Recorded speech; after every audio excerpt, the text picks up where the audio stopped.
नमस्कार प्यारे मित्रों, मैं संजय साहू केंद्रीय विद्यालय डीपा टोली का प्राथमिक शिक्षक आज अंतर्राष्ट्रीय योग सप्ताह के शुभ आरंभ के अवसर पर आप सभी को हार्दिक शुभकामनाएं एवं बधाइयां देता हूं।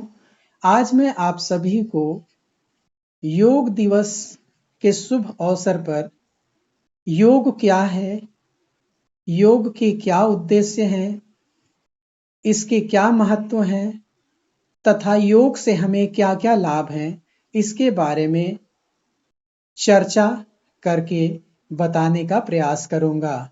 तो सबसे पहले हम जानते हैं कि योग की शुरुआत कैसे हुई। ऐसा माना जाता है कि प्राचीनतम समय में भगवान शिव के द्वारा सबसे पहले योग की शुरुआत की गई थी। उनके विभिन्न योग मुद्राओं के माध्यम से आप इसे समझ सकते हैं। इसके बाद में भारत के एक महान महर्षि पतंजलि के द्वारा योग को और अधिक विस्तारित और प्रचारित किया गया। आइए जानते हैं योग क्या है।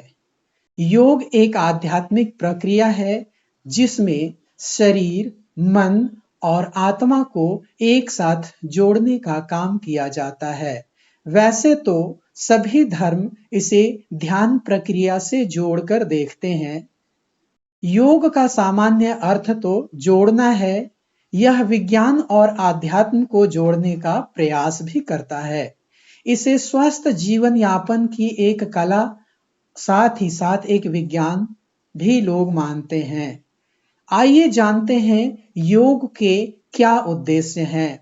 हमारे जीवन का सर्वांगीण विकास करना योग का प्रमुख उद्देश्य है, अर्थात शारीरिक रूप से, मानसिक रूप से, नैतिक और आध्यात्मिक के साथ साथ सामाजिक रूप से इसका विकास होता है। योग वास्तव में जीवन जीने की शुद्ध एवं निरोग कला है।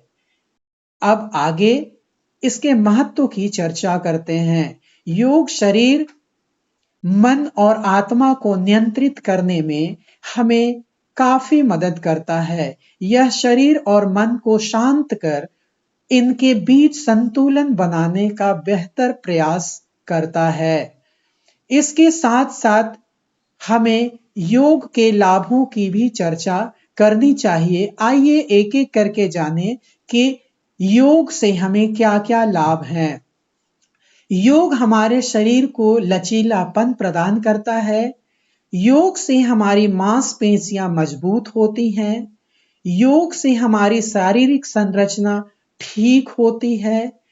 योग से हमारे शरीर के अंदर रोग प्रतिरोधक क्षमता की वृद्धि होती है। रोग के कारण ही हमारे शरीर में कई तरह की विकृतियां उत्पन्न होती है, जैसे हम अल्पायु हो जाते हैं।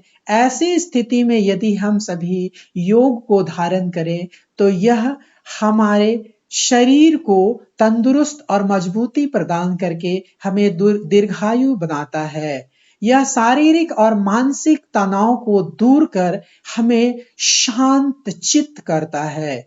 हमारे दिमाग को तंदुरुस्त कर हमारे स्मरण शक्ति में योग वृद्धि करता है।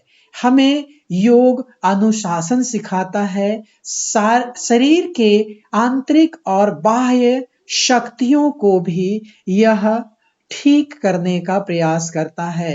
इस तरह से हम सभी जानते हैं कि योग हमारे जीवन का एक अभिन्न हिस्सा के रूप में आज विकसित हो गया है।